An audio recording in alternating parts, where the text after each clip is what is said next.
So today we're going to be doing our presentation on biofuels.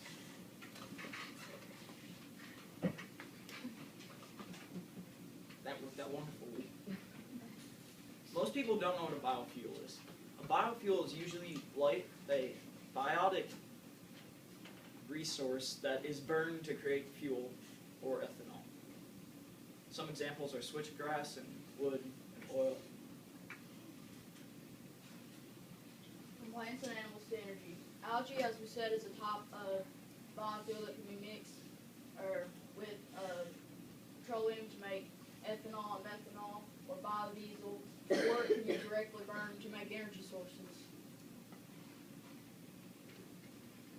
This is the second part of it. To make this with wood, they usually take a super enzyme, which creates scratches along the surface, allowing other enzymes to get in and break the wood down faster, allowing for more production. Some of the pros to having biofuels are they're renewable resources, so you can probably never run out of them. They reduce the dependence on imported fuels, like Landon said, so you ain't polluting Antarctica and stuff like that for the ice. And they're lower prices, and you get better gas mileage on them because you can burn those to make biodiesel and biofuel. They have less carbon emission than gasoline, which means they're just better. When you burn them, it's better not. It's got less pollution to the air.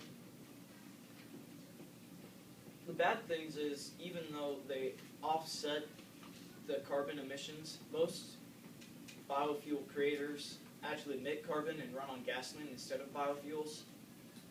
Also, there is less room for crops and less room to grow food for our own country, so we may have to import food. And finally, some foreign countries feel it's unethical to be trying to grow plants to burn right now when we're suffering from a food crisis. Okay, some of the main uses of biofuels in residential consumption is for heating and cooking, like a gas stove, for instance. It's also used for generating electricity in commercial purposes, and it's also used for agriculture, like if you're planting food out in the fields and stuff. And many countries are adding biofuels to regular gas to reduce the amount of the gasoline consumed, so we do have less pollution to the world. And the percent of added biofuels to gas is from 2 to 95% in places. These are some everyday examples of just someone outside seeing this, tweeting it, like save the planet, hashtag.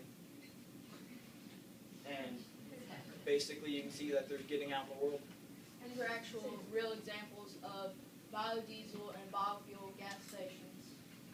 And there are actual biofuel cars today.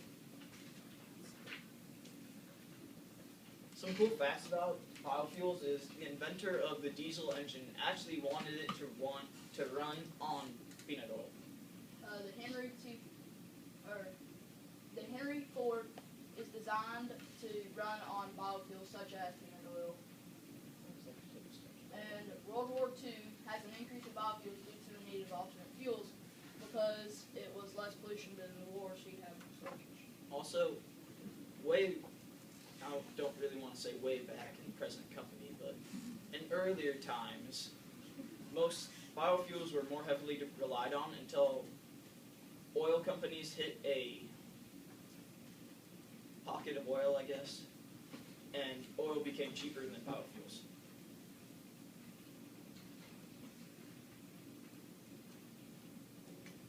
This is an actual model of the Henry T. Ford that he designed to run on peanut oil.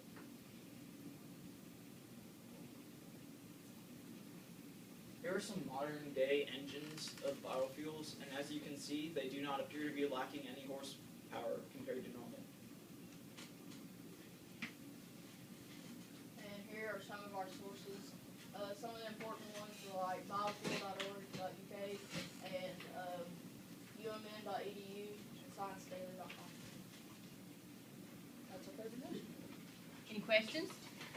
And we also have some of the sawdust that they would use to mix with super enzyme. make the methanol and ethanol. And I have algae that they directly burn or mix with petroleum to make the biodiesel that they sell at gas stations. And I brought vegetable oil. They use it in cars, and you can actually make deals with like McDonald's and Burger King, and they'll give you the leftover oil. The only bad part is your car smells like fast food grease the entire time. Questions for Isaac or Wyatt? Great. What's the difference between biodiesel and regular diesel? Biodiesel are made out of life. Bio being life, therefore is made from plants.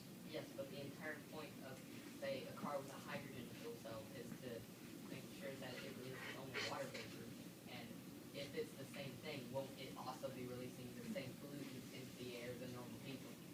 Right now, since we don't really have cars that run completely on it, biodiesel is just biofuels mixed with diesel, but they usually cut back on the diesel.